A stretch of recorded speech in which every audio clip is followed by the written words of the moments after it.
Hey guys, what's up सबैजनालाई हामी चाहिँ फाइनली 2 days को ट्राभल गरेर चाइना हुँदै हामी चाहिँ नेपाल आइसकेका छौं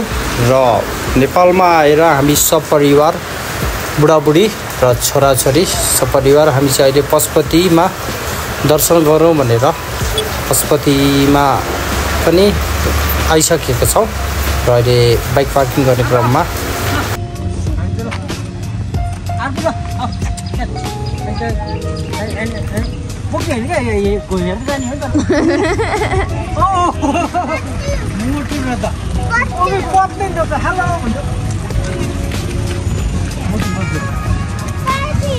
डल्फिन पनि रहेछ है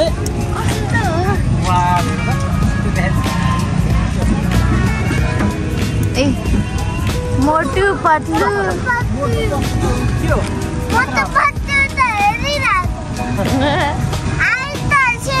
जो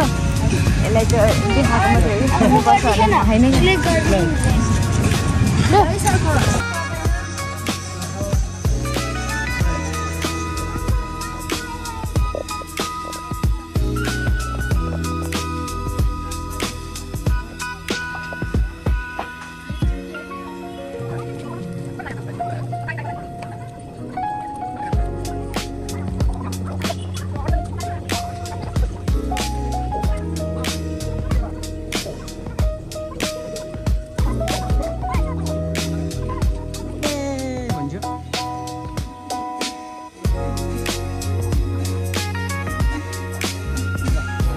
यता माथिबाट हिँडेर माथिबाट हिँड यो माथि उ हेर त बर्ड्सहरु कति छ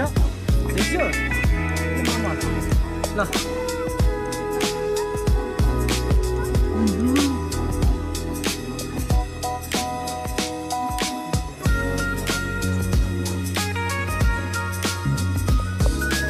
हामी चाहिँ अहिले पशुपति दर्शन गर्नको लागि हामी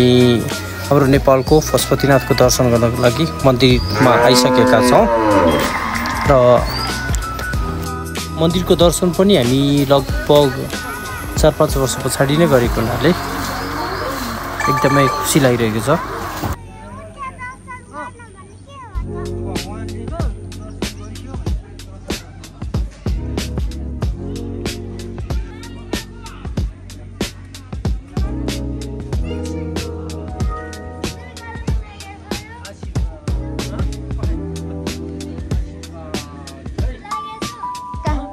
लागेछ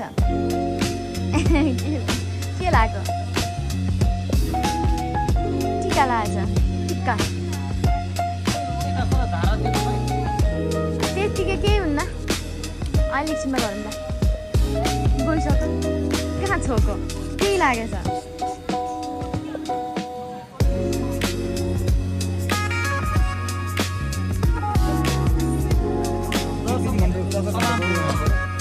भगवानको दर्शन पछाडि चाहिँ हामी खाजा खानको लागि चाहिँ यही नजिकैको एउटा मिठाई पसलमा आएका छौं र यहाँ तपाईहरु देख्न सक्नुहुन्छ धेरै किसिमको मिठाई लड्डुहरु धेरै सजाइएको देखिन्छ र हामीले चाहिँ जेरीपुरी सेट अर्डर गरेको थियौं र जेरीपुरी सेट पनि आइसकेको छ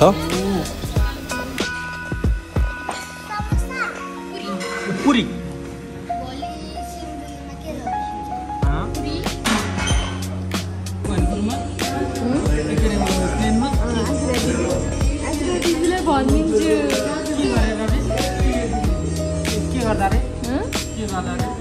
सुताउँछु भनेको अनि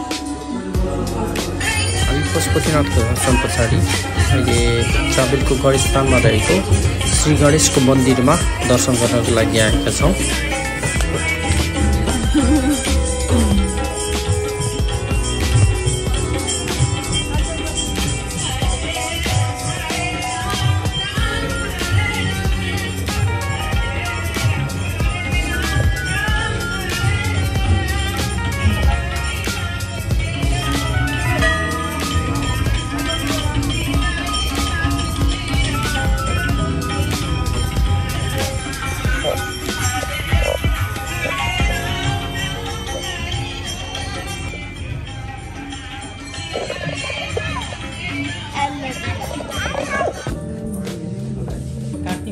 हामी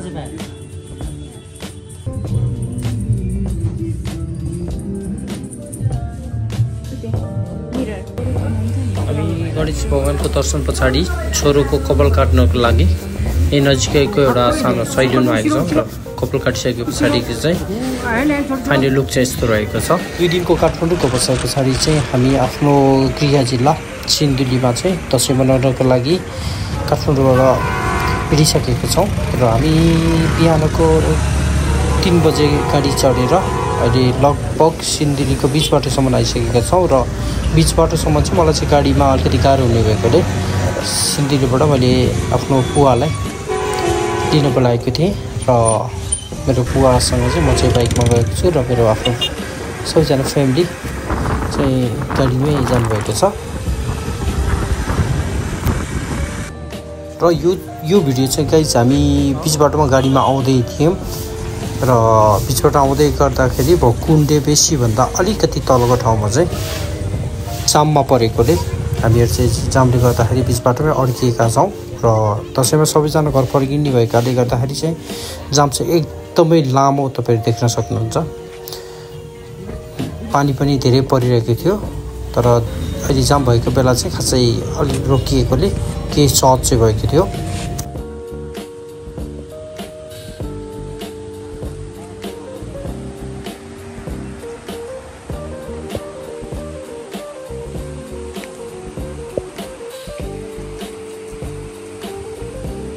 बोले हाँ खाई ना ते के खानु के खान्थ्यो मिर्चाई ना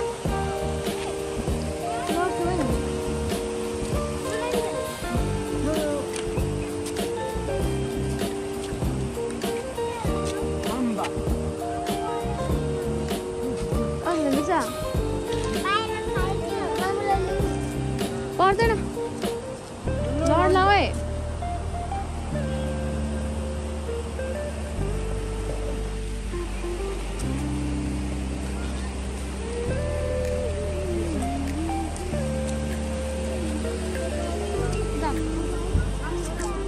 जाम खुल्यो रे नहीं ना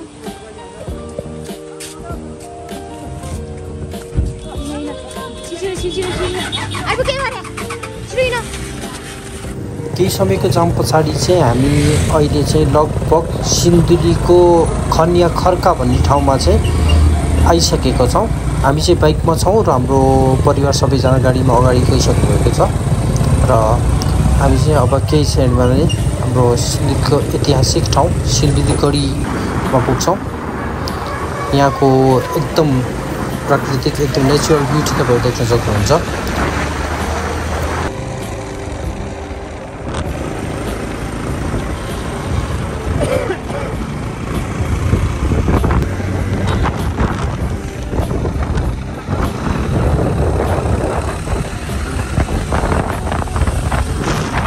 हामी चाहिँ सिन्धुलीमा आइसकेका छौँ र हामी सिन्धुलीको आफ्नो घरबाट यो भिडियो सुट गरिरहेको छु र सिन्धुलीमा चाहिँ आएदेखि नै एकदमै ठुलो पानी परिरहेको छ। मैले चाहिँ धेरै पछाडि यति ठुलो पानी देखेको र यो पानी चाहिँ सायद दसैँ लागेर नै होला। फेरि दसैँको बेला चाहिँ म चाहिँ जहिले पनि सिन्धुली आउँदाखेरि पानी जहिले नै यस्तै परिरहेको हुन्छ। त्यसपालिको दसैँ चाहिँ अहिले बोर्डिङ नै गरेर लाग्छ।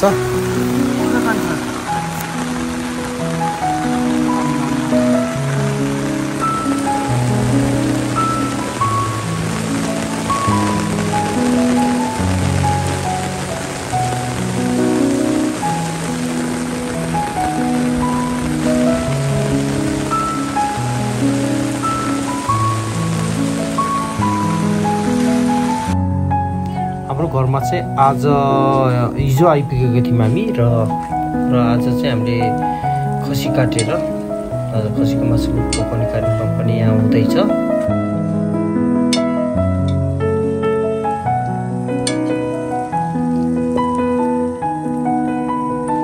धेरै पानी परेर हल्का पानी रहे पछाडि चाहिँ त्यस पछाडिको सिटहरू चाहिँ यस्तो रहेको छ र जस पानी केही मात्रामा पनि अहिलेको लागि चाहिँ कमै भएको छ र घरमा हामीहरू सबैजना मेरो बहिनी पनि आफ्नो घरबाट टिका लगाउनको लागि चाहिँ सिन्धुली आइसकेको छ र यहाँ अङ्कलहरू बुवाहरू चाहिँ आफ्नो घरको आँगनमा बसेर मजाले गफसफ गर्दै खाजा खाँदै हुनुहुन्छ। जोस् गाउँको भाइब्स भने गाइज बब्बालै हुँदो रहेछ। धेरै पछाडि दसैँ मनाएकोले मलाई चाहिँ एकदमै बब्बाल फिलिङ्स आइरहेको छ र सायद सबैको घरमा यस्तै खुसियाली होला र एक किसिमको रमाइलो हुनुपर्छ भन्ने चाहिँ होइन मलाई लाग्छ र सबैजना खाजा खाँदै हुनुहुन्छ।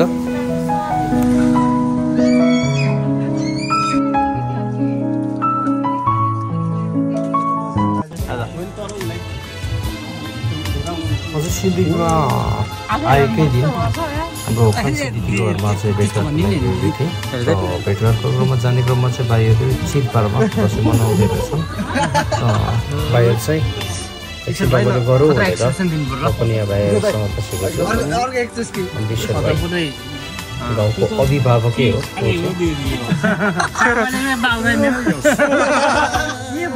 के भन्नु के आएको हामी होइन मन्दिर भालु ल्याएको केही लाग्यो पहिला सुनपुरा साउको बाख्रा सारा पाल्थ्यो गर्थ्यो बस्थ्यो है अनि छियो सकेपछि शङ्खरे र भण्डारी बुढोले व्यापार गर्ने भएर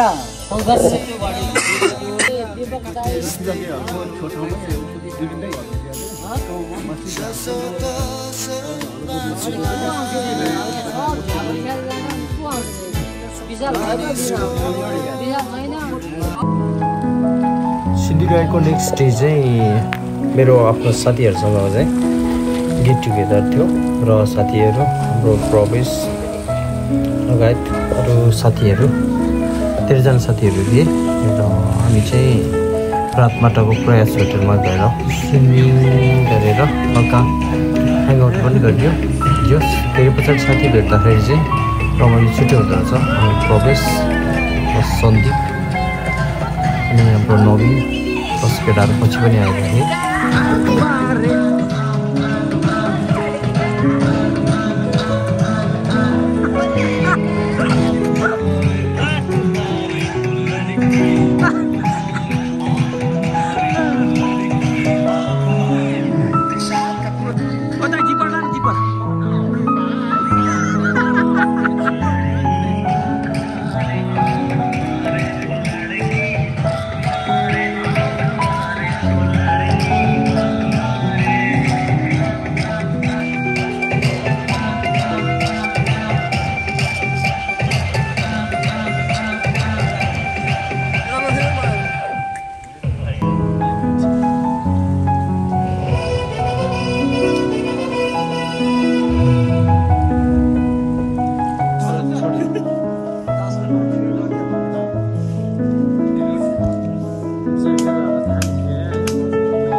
कुरो गर्छ कि यो फेरि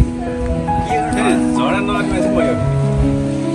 सुन्दर शान्त हो। फेरि रामधुरलाई तपाईँ बेला बेला हान्ने त म कति कुट्दा तेरो मेरो त पनि भन्छ यो पनि मन पराउने त्यसै अलि बलियो म चाहिँ अहिले पनि बलियो साइकल हाँकेर बलियो साइकल हाँकेर सुन न म चाहिँ अहिले पनि 2-3 जना हानेर आफ्नो 2-3 जना हानेको चाडबाट आएर चाहिँ कस्तो सुतेर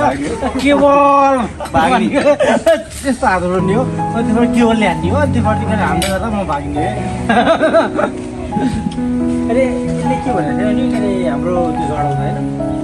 यसलाई साथै आफ्नो आउँदैन अरे त जाडो भनेको थियो होइन भने होइन कहाँको झगडा बेसी जनता बढीको गाउँमा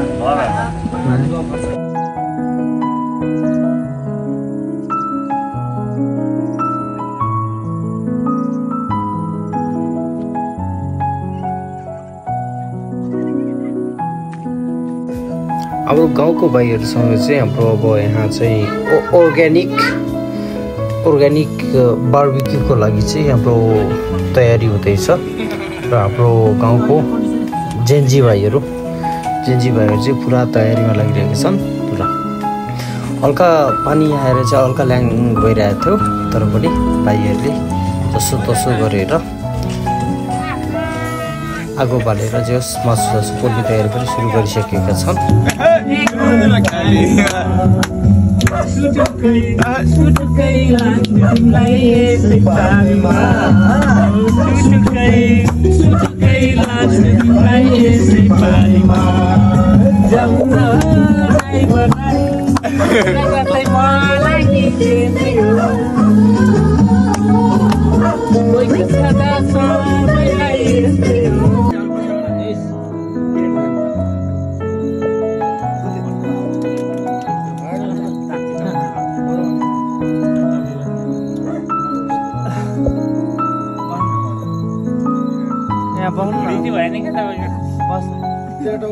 यता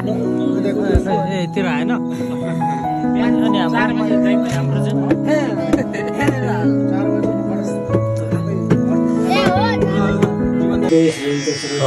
तिन चार दिनको सिन्जीको बसाइ पछाडि फाइनली आज चाहिँ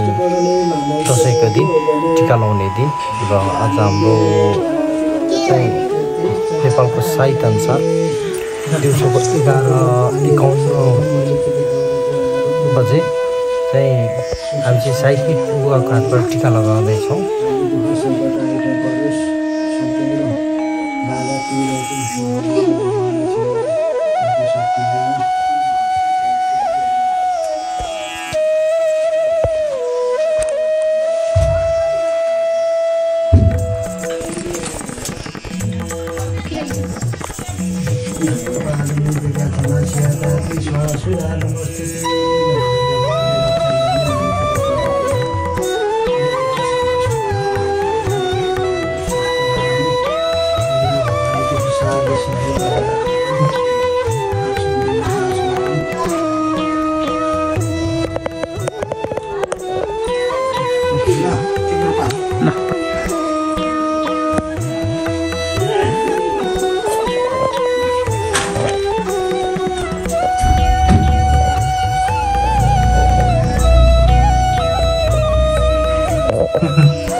भगवानले रक्षा मेरो छोरो धेरै पढेर पाइलट बनिस्यो, डक्टर बनिस्यो, बुबालाई नि उपचार गरिस्यो, ज्ञानी बनिस्यो, अनि धेरै पढिस्यो, बुद्धिमान वैज्ञानिक बनिस्यो।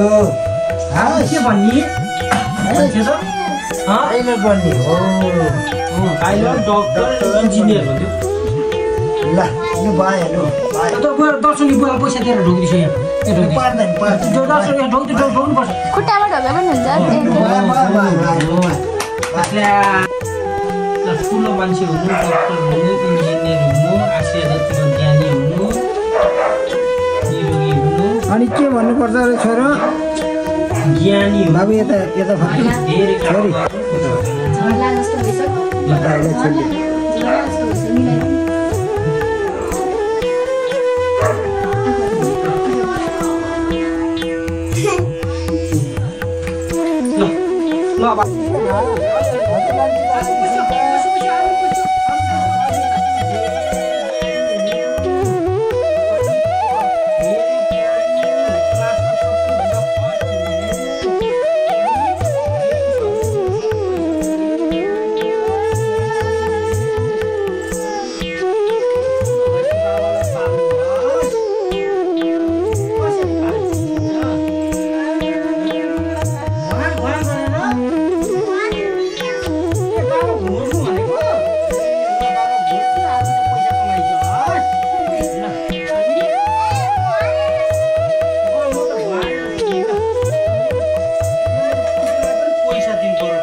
ठुलो मान्छे हुनु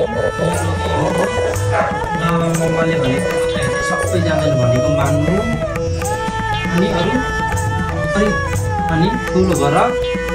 डक्टर इन्जिनियर पाइलट के हुन्छ भन्नु एयर होस्टेज हुनु अरू मान्छे अनि एयर होस्टेज हुने रे भाइले भने एयर होस्टेज जसरी हुनु है अनि ज्ञानी हुनु पढ्नु नुहाउनु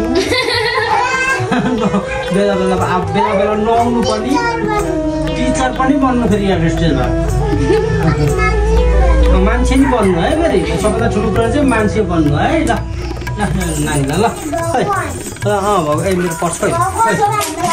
जानी ल खुट्टा ल्याऊ खुट्टा ल्याऊ ल है